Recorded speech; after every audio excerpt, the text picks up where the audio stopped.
എല്ലാവർക്കും നമസ്കാരം. 2023 ആദരണീയനായ പ്രധാനമന്ത്രി നരേന്ദ്രമോദിജിയുടെ സർക്കാർ ഈ നിയമം ഏകകണ്ഠമായി പാസാക്കിയിരുന്നു. അന്ന് ഇന്റർനാഷണൽ കോൺഗ്രസ് തങ്ങളുടെ പ്രത്യയശാസ്ത്രത്തിന് അനുസൃതമായി ഇതിനെ പൂർണ്ണമായി പിന്തുണച്ചു. ഇന്നും ഇതിൽ സംശയമുണ്ടാകേണ്ടതില്ല. ഇന്റർനാഷണൽ കോൺഗ്രസ് വനിതാ സംവരണത്തിന് അനുകൂലമായി ഉറച്ചു നിൽക്കുന്നു, നിവർന്നു നിൽക്കുന്നു. അധ്യക്ഷ മഹോദയ, സത്യാവസ്ഥ എന്തെന്നാൽ ഇന്നത്തെ ചർച്ച യഥാർത്ഥത്തിൽ വനിതാ സംവരണത്തെക്കുറിച്ചുള്ളതല്ല. സർക്കാർ അവതരിപ്പിച്ച ഈ ബില്ലിന്റെ കരട് ഞങ്ങൾ വായിച്ചു. അതിലൂടെ ചർച്ച മുഴുവൻ മാറിമറിഞ്ഞു. പ്രധാനമന്ത്രിയുടെ വാക്കുകളിൽ നിന്ന് തോന്നിയത് BJP ആണ് വനിതാ സംവരണത്തിന്റെ ചാമ്പ്യന്മാരും പ്രയോക്താക്കളും ഏറ്റവും വലിയ പിന്തുണക്കാരും എന്നാണ്. അദ്ദേഹത്തിന്റെ പ്രസംഗത്തിലുടനീളം ഈ കാര്യമാണ് ഉണ്ടായിരുന്നത്. തനിക്ക് ഇതിന്റെ ക്രെഡിറ്റ് വേണ്ടെന്ന് അദ്ദേഹം പറയുന്നുണ്ടായിരുന്നുവെങ്കിലും തങ്ങളെ വഞ്ചിച്ച പുരുഷന്മാരെ സ്ത്രീകൾ പെട്ടെന്ന് തിരിച്ചറിയുമെന്ന് ഏത് സ്ത്രീയും നിങ്ങളോട് പറഞ്ഞു തരും. പ്രധാനമന്ത്രി സൂചിപ്പിച്ച ആ രാഷ്ട്രീയ ഗന്ധം, രാഷ്ട്രീയത്തിന്റെ ദുർഗന്ധം ഇതിൽ പൂർണ്ണമായും കലർന്നിട്ടുണ്ട്. ആദരണീയനായ അധ്യക്ഷൻ മഹോദയ, ഇന്ന് ഈ വിഷയത്തിൽ സംസാരിക്കാൻ എനിക്ക് അവസരം നൽകിയതിന് ഞാൻ നിങ്ങളോട് നന്ദിയുള്ളവളാണ്. രാജ്യത്തെ ഓരോ സ്ത്രീയുടെയും ഹൃദയസ്പർശിയായ വിഷയമാണിത്. അതുകൊണ്ട് ഇന്ന് ഇതിൽ സംസാരിക്കാൻ അവസരം ലഭിച്ചതിൽ ഞാൻ വീണ്ടും നന്ദി പറയുന്നു. ഈ വിഷയത്തിന്റെ ഒരു ചെറിയ പശ്ചാത്തലം പറയാൻ ഞാൻ ആഗ്രഹിക്കുന്നു.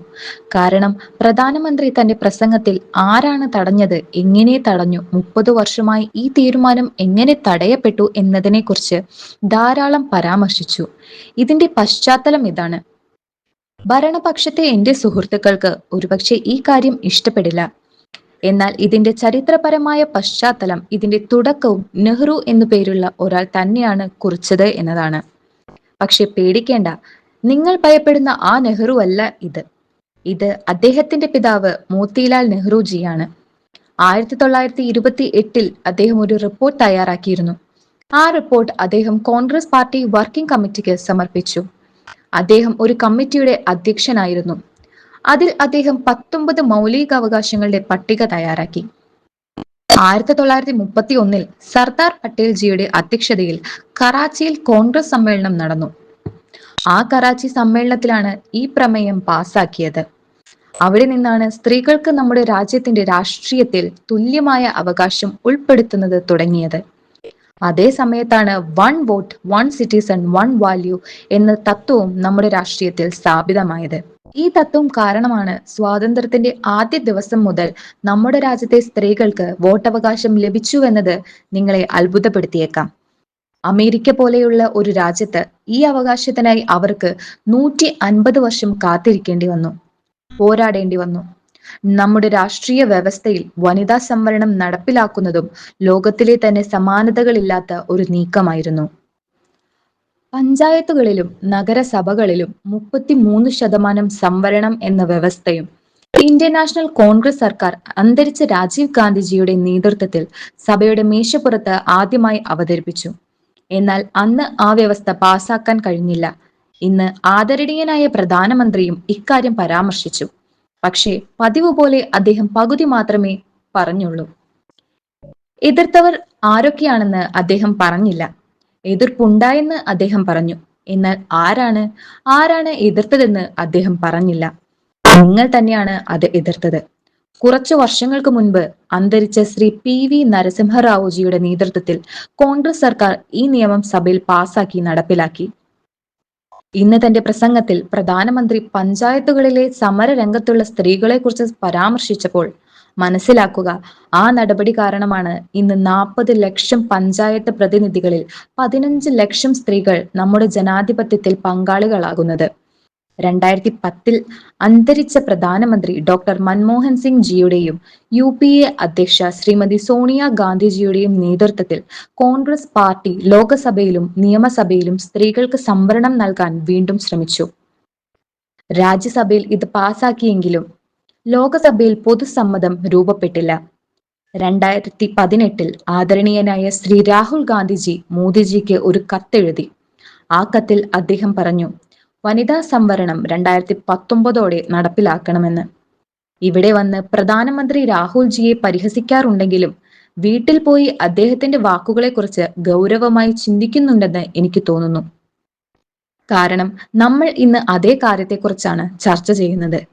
എങ്കിലും ഇന്ന് പ്രധാനമന്ത്രിയുടെ വാക്കുകളിൽ നിന്ന് തോന്നിയത് ബി വനിതാ സംവരണത്തിന്റെ ചാമ്പ്യന്മാരും പ്രയോക്താക്കളും ഏറ്റവും വലിയ പിന്തുണക്കാരും ആണെന്നാണ്. അദ്ദേഹത്തിന്റെ പ്രസംഗത്തിലുടനീളം ഇതേ കാര്യമാണ് പറയുന്നത്. തനിക്ക് ഇതിന്റെ ക്രെഡിറ്റ് വേണ്ടെന്നും അദ്ദേഹം പറയുന്നുണ്ടായിരുന്നുവെങ്കിലും ഏത് സ്ത്രീയും നിങ്ങളോട് പറഞ്ഞു തരും, തങ്ങളെ വഞ്ചിക്കുന്ന പുരുഷന്മാരെ സ്ത്രീകൾ പെട്ടെന്ന് തിരിച്ചറിയുമെന്ന്. പൂർണ്ണ ജാഗ്രതയും പാലിച്ചോളൂ, നിങ്ങൾ പിടിക്കപ്പെടും. ഒടുവിൽ 2023 രാഹുൽജിയുടെ കത്ത് വായിച്ച് ഏതാനും വർഷങ്ങൾക്ക് ശേഷം അതെ, അത് വായിച്ചു കഴിഞ്ഞു. ഒടുവിൽ 2023 ആദരണീയനായ പ്രധാനമന്ത്രി നരേന്ദ്രമോദിജിയുടെ സർക്കാർ ഈ നിയമം ഏകകണ്ഠമായി പാസാക്കിയപ്പോൾ ഇന്ത്യൻ നാഷണൽ കോൺഗ്രസ് തങ്ങളുടെ പ്രത്യയ ശാസ്ത്രത്തിന് അനുസൃതമായി ഇതിനെ പൂർണ്ണമായി പിന്തുണച്ചു. ഇന്നും ഇതിൽ സംശയം ഉണ്ടാകേണ്ടതില്ല. ഇന്ത്യൻ നാഷണൽ കോൺഗ്രസ് വനിതാ സംവരണത്തിന് അനുകൂലമായി ഉറച്ചു നിൽക്കുന്നു. എന്നാൽ അധ്യക്ഷ മഹോദയ, സത്യാവസ്ഥ എന്തെന്നാൽ ഇന്നത്തെ ചർച്ച യഥാർത്ഥത്തിൽ വനിതാ സംവരണത്തെക്കുറിച്ചല്ല. സർക്കാർ അവതരിപ്പിച്ച ബില്ലിന്റെ കരട് ഞങ്ങൾ വായിച്ചു. അതിലൂടെ ചർച്ച മുഴുവൻ മാറിമറിഞ്ഞു. അവരുടെ സർക്കാരിന്റെ ഈ ബില്ലിന്റെ സാരം കേൾക്കൂ.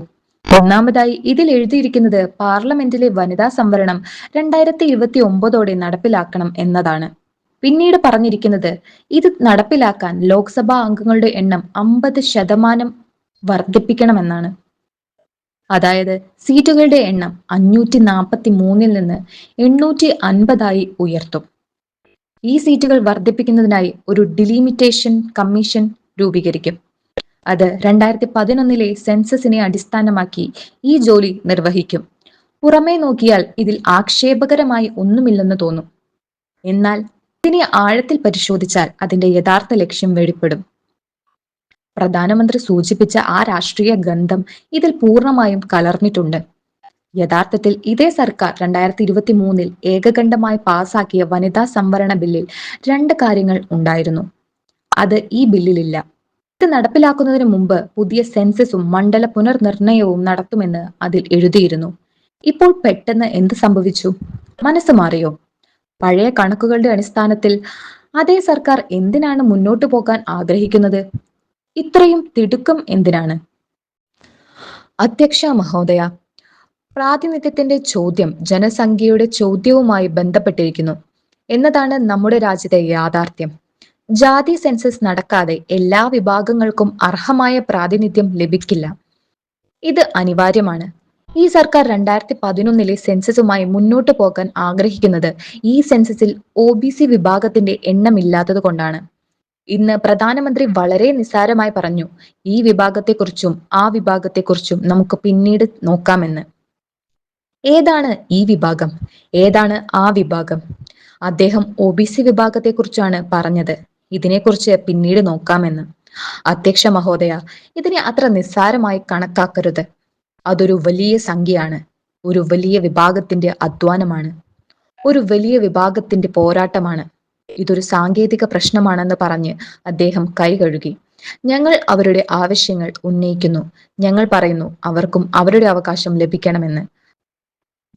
പ്രധാനമന്ത്രി അതിനെ ഒരു സാങ്കേതിക പ്രശ്നം എന്ന് വിളിച്ചു. നമ്മുടെ പ്രധാനമന്ത്രി എന്തിനാണ് ഭയപ്പെടുന്നത്? പുതിയ സെൻസസ് നടക്കുമ്പോൾ ഈ OBC വിഭാഗത്തിന്റെ യഥാർത്ഥ കണക്കുകൾ പുറത്തു വരുമെന്നും അതിൽ ആ വിഭാഗം എത്ര ശക്തമാണെന്നും എത്ര വലുതാണെന്നും അറിയപ്പെടുമെന്നും ആർക്കും അവരുടെ അവകാശത്തെ നിഷേധിക്കാൻ കഴിയില്ലെന്നും ഉള്ളതിനാലല്ലേ 2011 സെൻസസിനെ പുനർനിർണയത്തിന്റെ അടിസ്ഥാനമാക്കി പ്രധാനമന്ത്രി OBC വിഭാഗത്തിന്റെ ഈ അവകാശം തട്ടിയെടുക്കാൻ ആഗ്രഹിക്കുന്നു. അവരോട് വലിയൊരു അനീതിയാണ് ചെയ്യാൻ പോകുന്നത്. അധ്യക്ഷ മഹോദയ, കോൺഗ്രസ് പാർട്ടി ഇത് ഒരിക്കലും അനുവദിക്കില്ല. നമ്മുടെ ഭരണഘടന എല്ലാവരുടേതുമാണ്. ഈ രാജ്യം ഓരോ പൗരന്റേതുമാണ്. ഒരാളുടെ അവകാശം തട്ടിയെടുത്ത് ഇത് മുന്നോട്ട് കൊണ്ടുപോകാൻ കഴിയില്ല. ഈ ബില്ലിൽ ഈ കുറവ് മാത്രമല്ല ഉള്ളത്, അപകടകരമായ മറ്റൊരു കുറവ് കൂടിയുണ്ട്. പാർലമെന്റിന്റെ 50% വിപുലീകരണം നിർദ്ദേശിച്ചിട്ടുണ്ട്. എന്നാൽ ഇതിനായി വ്യക്തമായി ഒരു നടപടിക്രമത്തെക്കുറിച്ച് ഒരു വാക്കുപോലും എഴുതിയിട്ടില്ല. ഇത്രയും വലിയ മാറ്റത്തിന്റെ നിയമങ്ങൾ എന്തായിരിക്കും? ഇത് എങ്ങനെ ചെയ്യും എന്നതിനെക്കുറിച്ച് ബില്ലിലുടനീളം ഒരു വാക്കുപോലുമില്ല. എന്നത് അത്ഭുതകരമാണ്. മഹോദയ, ഇന്ത്യയിലെ ഓരോ സംസ്ഥാനത്തിന്റെയും പാർലമെന്റിലെ പങ്കാളിത്തം 1971 കൃത്യമായി നിശ്ചയിച്ചിരുന്നു. അതിൽ മാറ്റം വരുത്തുന്നത് തടഞ്ഞിരുന്നു. എന്നാൽ ഈ ബില്ലിലൂടെ ഇതെല്ലാം മാറാൻ പോകുകയാണ്. ആദരണീയനായ പ്രധാനമന്ത്രിയുടെയും മറ്റു മന്ത്രിമാരുടെയും പൊള്ളയായ വാഗ്ദാനങ്ങൾക്കിടയിലും പാർലമെന്റിലെ സംസ്ഥാനങ്ങളുടെ പ്രാധാന്യത്തിൽ മാറ്റം വരുത്തുമെന്നതാണ് ഉറപ്പാണ്. നമ്മുടെ ജനാധിപത്യ വ്യവസ്ഥയിൽ ഇത്രയും വലിയ മാറ്റത്തിന് പൂർണ്ണമായ നടപടിക്രമങ്ങൾ നിലവിലുണ്ട്. എന്നാൽ ആ നടപടിക്രമങ്ങളെ നിരാകരിക്കുക എന്നതാണ് അവരുടെ പദ്ധതി. അസമിൽ അവർ തന്നിഷ്ടപ്രകാരം സീറ്റുകൾ വെട്ടിമുറിച്ചതുപോലെ, പ്രതിപക്ഷ നേതാക്കളുടെ സീറ്റുകൾ വിഭജിച്ചതുപോലെ, സ്വന്തം രാഷ്ട്രീയ നേട്ടത്തിനായി പുതിയ അതിരുകൾ ഉണ്ടാക്കുന്നതുപോലെ ഇവർ രാജ്യത്തിലുടനീളം ചെയ്യും. ഇതിനർത്ഥം സർക്കാർ തിരഞ്ഞെടുത്ത 3 പേർ അടങ്ങുന്ന പുനർനിർണയ കമ്മീഷൻ ഈ രാജ്യത്തെ സംസ്ഥാനങ്ങളുടെ നിലനിൽപ്പും ജനാധിപത്യത്തിലെ അവരുടെ പങ്കാളിത്തവും അവരുടെ പ്രാധാന്യവും തീരുമാനിക്കും എന്നാണ്. തെരഞ്ഞെടുപ്പ് കമ്മീഷൻ, ജുഡീഷ്യറി, മീഡിയ, മറ്റ് സ്ഥാപനങ്ങൾ എന്നിവയിൽ പൂർണ്ണ സമ്മർദ്ദം ചെലുത്തി ഈ സർക്കാർ ജനാധിപത്യം അവസാനിപ്പിക്കാൻ നേരത്തെ തന്നെ തുടങ്ങിയിരുന്നു. എന്നാൽ ഇപ്പോൾ ജനാധിപത്യത്തിന് നേരെ പരസ്യമായ ആക്രമണം നടക്കാൻ പോകുന്നു. ഈ ബിൽ പാസ്സായാൽ ഈ രാജ്യത്ത് ജനാധിപത്യം അവസാനിക്കുമെന്ന് മനസ്സിലാക്കുക. അധ്യക്ഷ മഹോദയ, നിലവിലെ സർക്കാർ ഈ രാജ്യത്തെ ജനങ്ങളുടെ കണ്ണിൽ വീണ്ടും പൊടിയിട്ടുകൊണ്ട് രാജ്യത്തിന്റെ അഖണ്ഡതയ്ക്ക് മേൽ വലിയൊരു ആക്രമണമാണ് നടത്തുന്നത്. ഒരു വശത്ത് വനിതാ സംവരണത്തെക്കുറിച്ച് വലിയ വർത്തമാനങ്ങൾ പറയുമ്പോൾ മറുവശത്ത് രഹസ്യമായി OBC വിഭാഗത്തിന്റെ അവകാശം തട്ടിയെടുക്കപ്പെടുന്നു. ചില സംസ്ഥാനങ്ങളുടെ ശക്തി കുറച്ച് ജനാധിപത്യത്തെ തകർത്ത് അടുത്ത തെരഞ്ഞെടുപ്പിനായി സ്വന്തം പാർട്ടിയുടെ കരുത്തുറ്റ ചട്ടക്കൂട് നിർമ്മിക്കുകയാണ്. ആഭ്യന്തരമന്ത്രി ചിരിക്കുകയാണോ? നിങ്ങൾ ചിരിക്കുന്നു. നിങ്ങൾ പൂർണ്ണമായ പദ്ധതി തയ്യാറാക്കിയിട്ടുണ്ട്. ചാണക്യൻ ഇന്ന് ജീവിച്ചിരുന്നെങ്കിൽ നിങ്ങളുടെ രാഷ്ട്രീയ കുതന്ത്രം കണ്ട് അദ്ദേഹം പോലും ഞെട്ടിപ്പോകുമായിരുന്നു. അവർ പൂർണ്ണമായ പദ്ധതി തയ്യാറാക്കിയിട്ടുണ്ട്. ചിരിക്കുന്നു. ഞാൻ പറയുന്ന കാര്യങ്ങളോട് യോജിക്കുന്നു. പെട്ടെന്ന് സംസ്ഥാനങ്ങളിലെ തെരഞ്ഞെടുപ്പ് സമയത്ത് സഭ വിളിച്ചു ചേർക്കുക. സർവകക്ഷി യോഗം വിളിക്കരുത്. ചർച്ച ശരിയായ രീതിയിൽ നടക്കാതിരിക്കാൻ ബില്ലിന്റെ കരട് ഒരു ദിവസം മുമ്പ് മാത്രം പരസ്യപ്പെടുത്തുക. മാധ്യമങ്ങളിലും പൊതുജനങ്ങളിലും നേരത്തെ തന്നെ ചർച്ച ചെയ്യുക. മോദിജി സ്ത്രീകളുടെ ഉന്നമനത്തിനായി വലിയൊരു ചുവടുവെപ്പ് നടത്താൻ പോകുകയാണെന്ന്. പ്രതിപക്ഷ പാർട്ടികളിലെ ഈ നേതാക്കൾക്ക് ഒന്നും മനസ്സിലാകില്ല. രാഷ്ട്ര താല്പര്യത്തിനായി ഒന്നും ചെയ്യില്ല. അവർ എതിർക്കും. പാവം മോദിജി ഇത്ര വലിയൊരു ചുവടുവെപ്പ് നടത്താൻ പോകുന്നു. എല്ലാവരും രാഷ്ട്രീയത്തിന് ഉപരിയായി അദ്ദേഹത്തെ പിന്തുണയ്ക്കും. ഇങ്ങനെ പറഞ്ഞ് പ്രതിപക്ഷത്തെ ധർമ്മസങ്കടത്തിലാക്കുക. ഒരു വശത്ത് വനിതാ സംവരണം, മറുവശത്ത് നിങ്ങൾക്ക് വെട്ടിമുറിക്കാനും മുഴുവൻ ചട്ടക്കൂടിനെയും മാറ്റാനുമുള്ള സ്വാതന്ത്ര്യം, OBC വിഭാഗത്തെ നിരാകരിക്കാനുമുള്ള സ്വാതന്ത്ര്യം. അധ്യക്ഷ മഹോദയ, രാഷ്ട്രീയത്തിൽ കുതന്ത്രങ്ങൾ കാണിക്കുന്നത് അതിന്റെ സ്ഥാനത്താണ്. ഒരുപക്ഷെ ഈ വശത്തുള്ള ഞങ്ങളും കുറച്ചുകൂടി അങ്ങനെയാകേണ്ടതുണ്ട്. എന്നാൽ അധികാരം നിലനിർത്താനുള്ള അത്യാഗ്രഹങ്ങൾ മാറ്റിവെച്ച് രാജ്യ നന്മയ്ക്കായി ശരിയായ തീരുമാനമെടുക്കുന്നത് വേറെ കാര്യമാണ്. ആദരണീയനായ പ്രധാനമന്ത്രി ഇന്ന് പ്രശ്നങ്ങളിൽ വലഞ്ഞിരിക്കുന്നതിനാൽ അദ്ദേഹത്തിൽ നിന്ന് നമുക്ക് ഇത് പ്രതീക്ഷിക്കാൻ കഴിയില്ലായിരിക്കാം. അദ്ദേഹത്തിന്മേൽ അന്താരാഷ്ട്ര സമ്മർദ്ദം വളരെയധികമുണ്ട്. വനിതാ സംവരണം പോലുള്ള ചരിത്രപരമായ ഒരു ചുവടുവെപ്പിനെ അധികാരം നിലനിർത്താനുള്ള ദുർബലമായ ഒരു ഒഴിവുകിഴിവായി അദ്ദേഹം മാറ്റിയിരിക്കുന്നു. ജാതി സെൻസസിനെ നിരാകരിച്ചുകൊണ്ട് ഒരു പാർലമെന്റ് നിർമ്മിക്കാൻ അദ്ദേഹം ആഗ്രഹിക്കുന്നു.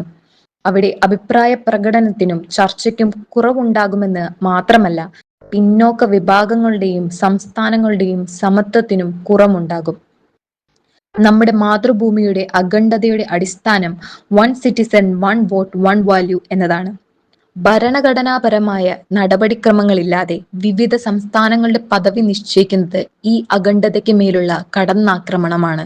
ഇതിനോട് ഞങ്ങൾക്ക് എങ്ങനെ യോജിക്കാൻ കഴിയും? അധ്യക്ഷ മഹോദയ, ഈ 543 ലോകസഭാ മണ്ഡലങ്ങളിൽ നിന്ന് തന്നെ സ്ത്രീകൾക്ക് 33% സംവരണം നൽകാത്തത് എന്തുകൊണ്ടാണ്? പദവി നഷ്ടപ്പെടുമെന്ന പേടിയില്ലെങ്കിൽ ചിലർ തങ്ങളുടെ പദവി ഒഴിയട്ടെ. അതെ, ഇതിൽ നിന്ന് തന്നെ SC/ST വിഭാഗങ്ങളിലെ സ്ത്രീകൾക്ക് 33% സംവരണം നൽകട്ടെ. അതായത് 1/3 സംവരണം. OBCക്കും ഉചിതമായ സംവരണം നൽകട്ടെ. അത് ഇന്ന് തന്നെ പാസാക്കാം.